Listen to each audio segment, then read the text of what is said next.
to at least 3 of these feast days in Jerusalem. In other words, you can have your synagogue up there, and they can have this one and that one. They can have 7 more scattered up through there that belong to the Jews and the Jews only. They practice the works that the big one does. They still got Levitical priests out of the tribe of Levi that execute the office of the priesthood in them synagogues. But, you see, once or 3 times a year, they had to visit the main temple that they had to give reverence to of that synagogue that was at Jerusalem. They had to assemble there. Everyone that went to this had to spend at least 3 feast days out of the calendar year in that main synagogue at Jerusalem. What they had to do that for was pay their reverence and respect in regard that was like the mother. It was the big one, and all of these are the smaller ones. Now, it pleased the apostles and elders with the whole church to send chosen men of their own company to Antioch with Paul and Barnabas, namely Judas, surnamed Barsabbas, and Silas, chief men among the brethren, and they wrote letters by them after this manner. Now, they wrote this letter right here. For the Gentiles, this is what was said, and right here is what they wrote. Down here. And it's going to tell you the very same thing in verse 29. But I want to read all this here too. Forasmuch, no, wait a minute. They wrote letters, verse 23.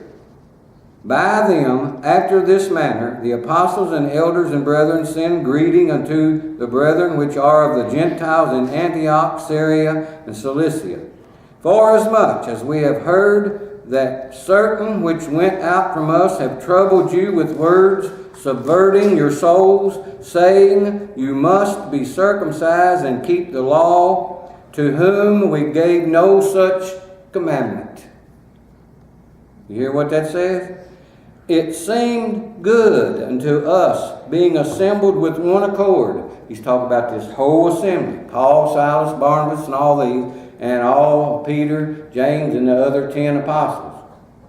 He said, it seemed good unto us, being assembled with one accord. That one accord was to work out what was going to be required of these new Gentile converts.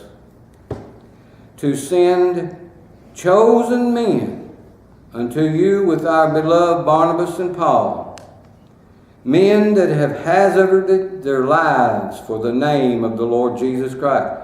This is James actually uplifting Paul.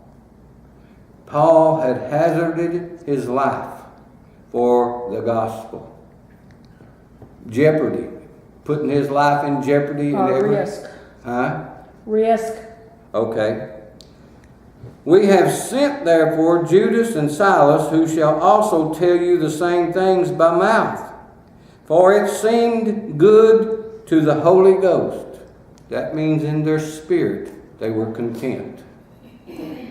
And to us to lay upon you no greater burden than these necessary things. Now they write the letter. Up here it's a request. Down here it becomes the letter. That you abstain from meats offered to idols. It means the sacrifices.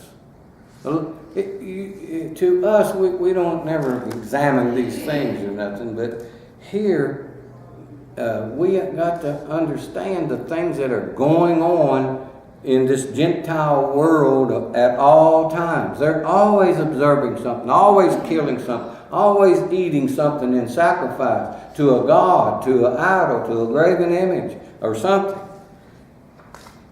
James is saying you abstain. That means to stay away from it. Don't do it. From meats offered to idols and from blood. And the blood was all the way back from Genesis, that the life was in the blood. And there's religions right now that celebrate with the blood. Their total pinnacle of a service is what they do with the blood. And a lot of people use chicken blood. Some people, India, they will slit a jugular vein right here and catch a cup of warm blood and drink it. That's a practice now. Right now it's in use. Well, I ain't going to India then. Ooh, boy. Not unless they give me the cow.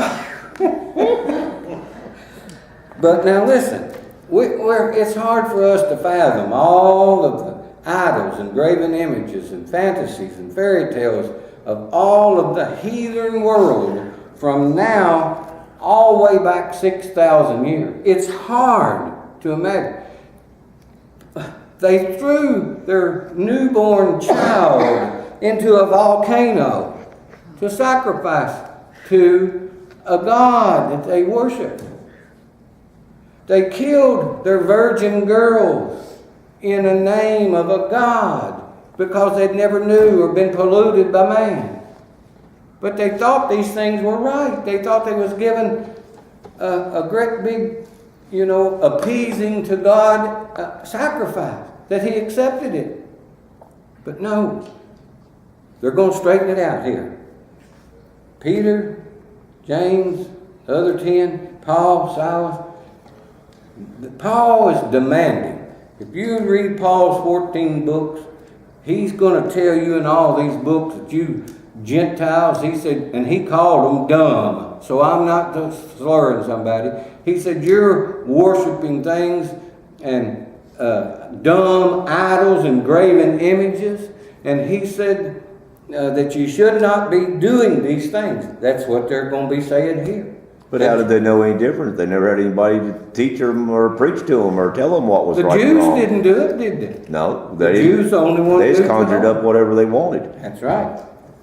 So you see what has come right together invisible to the Jews and the Gentiles is something that God wanted worked out. He didn't want the Gentiles worshiping idols and graven images and drinking blood and killing sacrifices. He didn't want this among the heathen and the dog. He wanted to be on their lips as, I love you, Jesus. I believe in you, Lord. Every word that come out, it would be in praise and honor and glory and uplift and homage to Jesus the Christ. And so would it have to be to the Jews. The Jews are going to have to make a lot of sacrifices too. Because here is where their eyes are open, them 12. And they realize that the law is no longer required by the ascended Lord.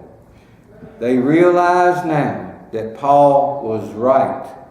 Now, since the cross, there is not Jew and Gentile.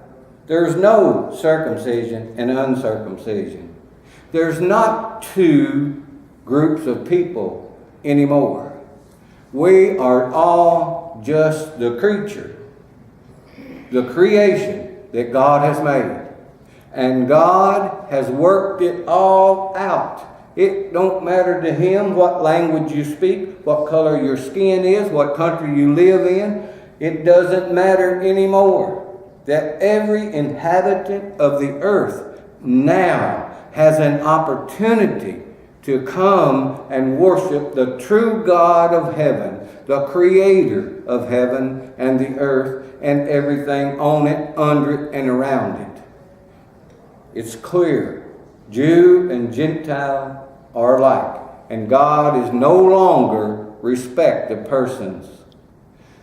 For 4,000 years, from Adam to Christ, He was a respecter of persons. He never dealt with Gentile people. We were dogs, but He knew that He would. Is that why the Jewish faith today, because they can't accept what Jesus wanted them to do, that they don't believe Jesus has come? They're not about to lay down Their beliefs? their beliefs, their opinions, their ideas that were put in here through the law. But they're not about to make any sacrifices and say, yeah, Jesus did that, so I wouldn't have to. They're not about to do that. They still kill a Passover lamb.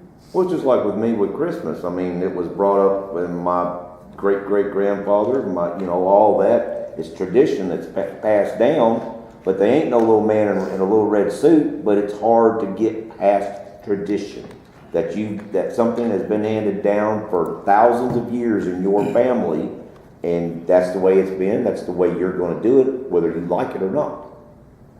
Tradition is the devil's number one tool. Tradition.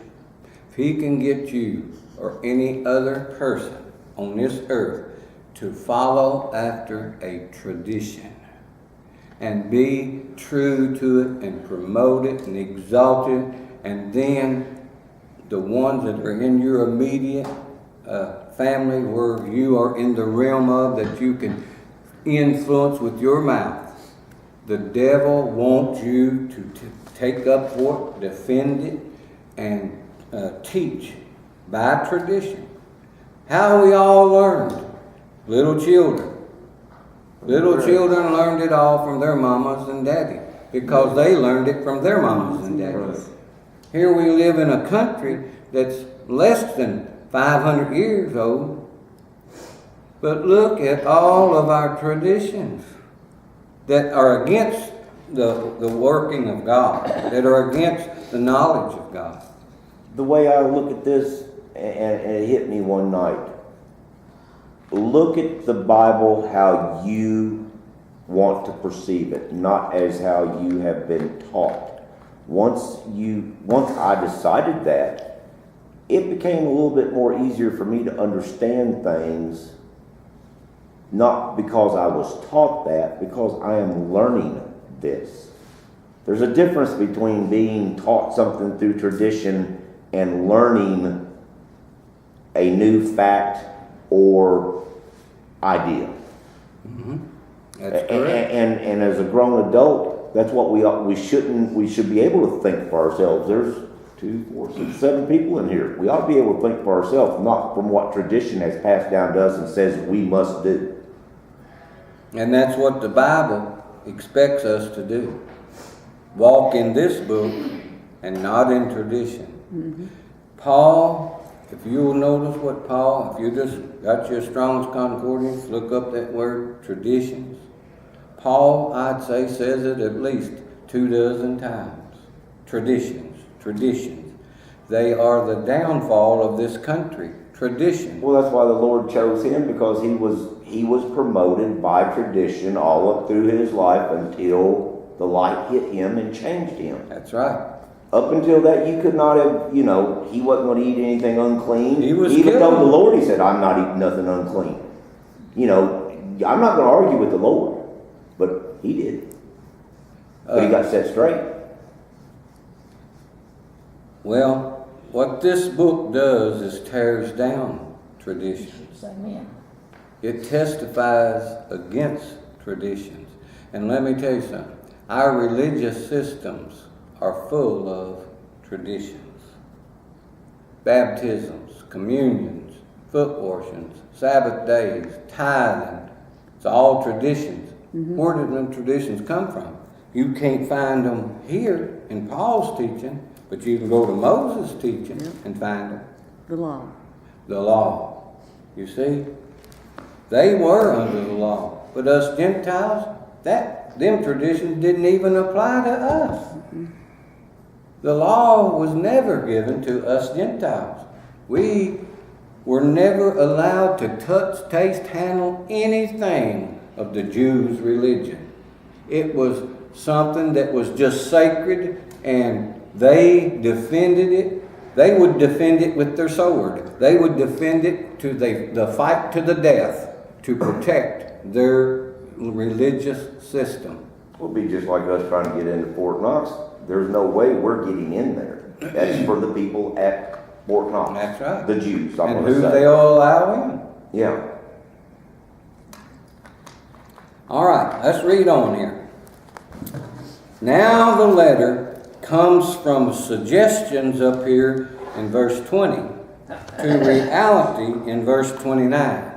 This is where they write it down.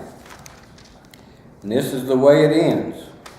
This is the entire contents of the letter right here in verse 29. That you abstain from meats offered to idols, and from blood, and from things strangled, and from fornication, from which if you keep yourselves, you shall do well, fare you well. You see, that was their salutations of this letter. And what happened? They all would have made their mark on this letter, whether they would have signed it. At this time, the 12 apostles, they had a secret code, like the 12 apostles did. And they had, some of them had rings, and some of them had little stamps that they had formed. And it was like a king that would wear a ring, and they would write letters and decrees and things, and they would take his ring and put the stamp on it. And that way, wherever it went into any city, like across Egypt or across Rome, they would know that that was the king's signature. It wasn't a fake or an imposter, see. Well, that's what they did. Those 12 apostles, I guarantee you, signed this letter. And they wrote multiple letters. They had copies. They sent this letter probably to a dozen places, signed with their name or seal. Like Peter, I think, was a fish, wasn't it? Peter, you see him fishes all the time. I'm thinking he was a fisher, see? But now he was, just like Jesus said, I'll make you fishers of men, see? But I'm thinking Peter's signature was that fish. That showed that that was Peter who left that sign there. But anyway, okay. So when they were dismissed, they came to Antioch, and when they had gathered the multitude together, they delivered this epistle, this letter that they had wrote, which when they had read it, they rejoiced for the consolation of it. Okay, now the letter has come into reality. It started off as a thought, it started off as a theory and a suggestion. They all approved it, and now the letter is wrote, it's signed and sealed, and now the Gentiles have been grafted in and they're no longer different from the Jews. These 12 have accepted Paul and all of his converts, and they now are willing to go with the Gentiles, and now it's all one happy, joined, united thing. And now these 12 men that have come to the knowledge of the truth through Paul. Now, keep this all in thought. Now let's go to Galatians. And I think I'll have to look. It's been a while since I read it. But go to Galatians. There's 6 chapters in Galatians. There's 6 chapters in Ephesians. And Paul's teaching is so strong. His teaching there is so unique. He faces and addresses every issue. But Galatians, let's see.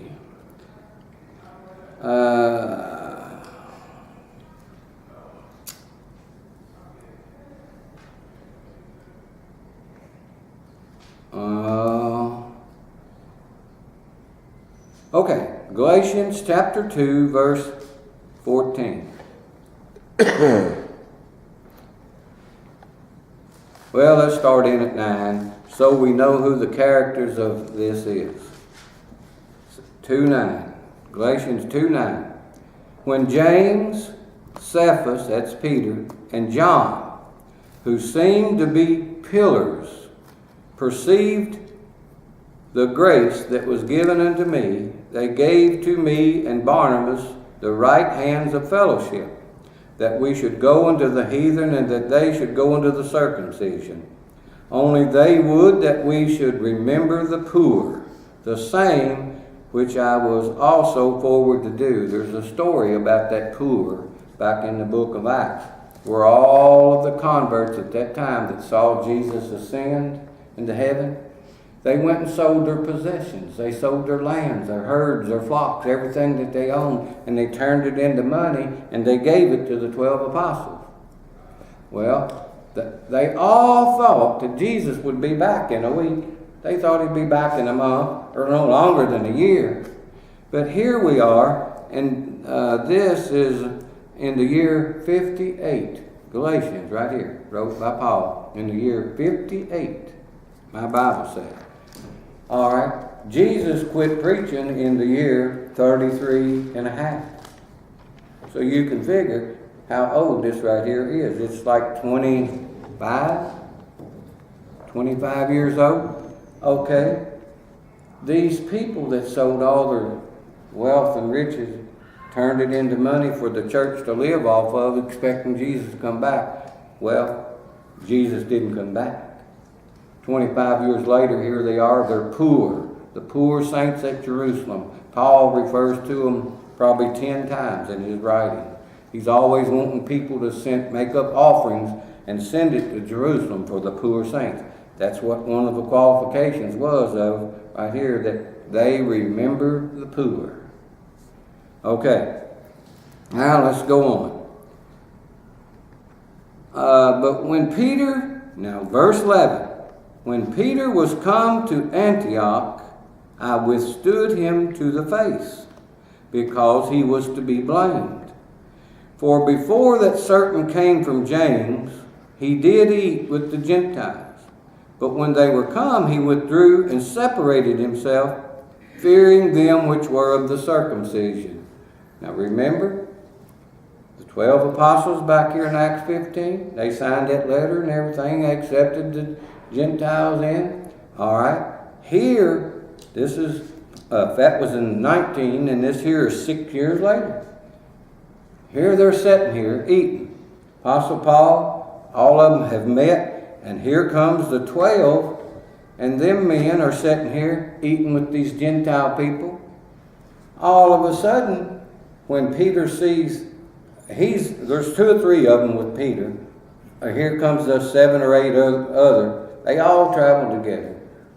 When they saw that they was coming, Peter gets up and walks away from the table where the Gentiles are eating and acts like he's not having nothing to do with them. Listen to what Paul says. Where did that happen at? Verse 11. When Peter was come to Antioch, he said, I withstood him to his face, because he was to be blamed. For before that certain came from James, he did eat with the Gentiles. But when they were come, he withdrew himself and separated himself, fearing them which were of the circumcision. The Apostle Paul walks up to Peter and rebukes him right to his face. Withstood him. Peter, what are you doing? Why did you get up and separate yourself just because your fellow brothers and apostles here is coming in? Why are you doing this? You're causing, and we'll read it right here. We'll just read it. Confusion is what it's going to cause. And the other Jews disassembled likewise with him, with Peter, insomuch that Barnabas also was carried away their dissimulation. Barnabas was one of Paul's converts and helpers who had came out of the 12 apostles as one of theirs, and they was the one that they assigned with Paul to go out into the world. You see? So, here we have this division happening again. This controversy, this confusion. Listen to Paul's stout rebuke. Listen to Paul's words. When I saw that they walked not uprightly according to the truth of the gospel, I said unto Peter before them all, if you, being a Jew, live after the manner of Gentiles and not as do the Jews, why compellest thou the Gentiles to live as do the Jews? Peter has still got this little touch, this little thing within him that his respect for the law and circumcision is still a little bit stronger. He just can't get it out. It's just like the world today. You can teach all you want to that baptism is not water today, but all you'll do is get a deaf ear. All you'll do is get a sigh. All you'll do is get someone to walk off and talk about you, you see. It's the way Peter just was not about to, first of all, come clean of the law. Do you know the first thing that Paul did when he got converted? He quit keeping the law. He was a devout, strong, Jewish, law-keeping person, so strong. That's why they wanted Paul. Paul was the one that had Stephen stoned. Paul was the one that had James's head cut off. Paul was the one throwing people in prison and getting them whipped and beat, killed. But when the Lord appeared to him, it was Paul, and that strong, boisterous, stout personality that he was in defense for Moses and the law. Now he is the ambassador for the grace gospel. He is the strong one. He is the one that's rebuking, just like this, correcting everywhere he goes, showing where the Christ fulfilled the law and it's no longer required. Well, Paul, he just gives all of his circumcision up. He gives all of the ordinance and commandments and doctrines that he used to defend up. He's no longer subject to any of them. We're going to read that just in a minute. He said, we who are Jews by nature and not sinners like of the Gentile, knowing that a man, this is what we're supposed to know, is not justified by the works of the law, but by faith of Jesus Christ. Even we have believed in Jesus Christ. Paul was saying, Peter, even we, he was referring to the Jewish part of Paul. He said, even we have believed on Jesus Christ and had faith. Listen to what he's saying. That we might be justified by the faith of Christ, and not by the works of the law. For by the works of the law shall no flesh be justified.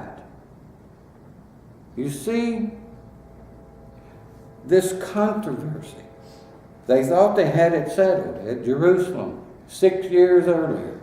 But here it is still causing just a little disturbance and a confusion amongst this assembly here. This is in a different place where Paul just happened to be and Peter and them just happened to be. Well, you think that was a coincidence? God was wanting Peter to come clean, be washed of all the law.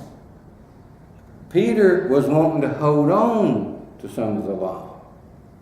He was wanting still to exercise in his life and be observing of the laws. But this ain't what the Lord wanted. You can't be living by faith and doing works and deeds that you think is on your better behalf. It won't work.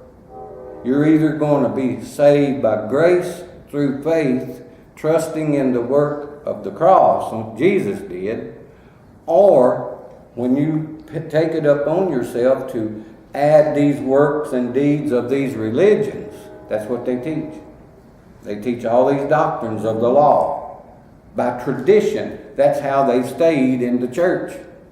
That's why they have stayed in the realm of any denomination you want to show me. I guarantee you I can question their pastor or their deacons or their elders or their advisors or whoever, and I will uncover a lot of things that they still believe you got to do. Or you will not make it, and you certainly won't be welcome in their assembly. There is not a church on this earth right now that does not practice those traditions of the law. Water baptisms, joining the church, taking communions, foot washings, and Sabbath days, observing of the Feast of Dedication, Christmas, the Feast of Passover, which is Easter, all of the days that the devil has added in between the calendar year, like Halloween. There ain't no way that can be of God. But, you see, the church world has these in order to maintain a pressure over their congregation so that they can call them members. You sign their book. You keep their ordinances, their doctrines, their commandments, their little bylaws of this and that. And the stricter the church, the farther down it goes. They'll tell you you can't cut your hair. They'll tell you you can't wear clothes that look like a man. They'll tell you you can't wear jewelry. You can't wear makeup. You can't do this. You can't do that. Right down to the T. Holiness, Pentecostal, old-time religion, whatever they may call it. But it all came out of the law.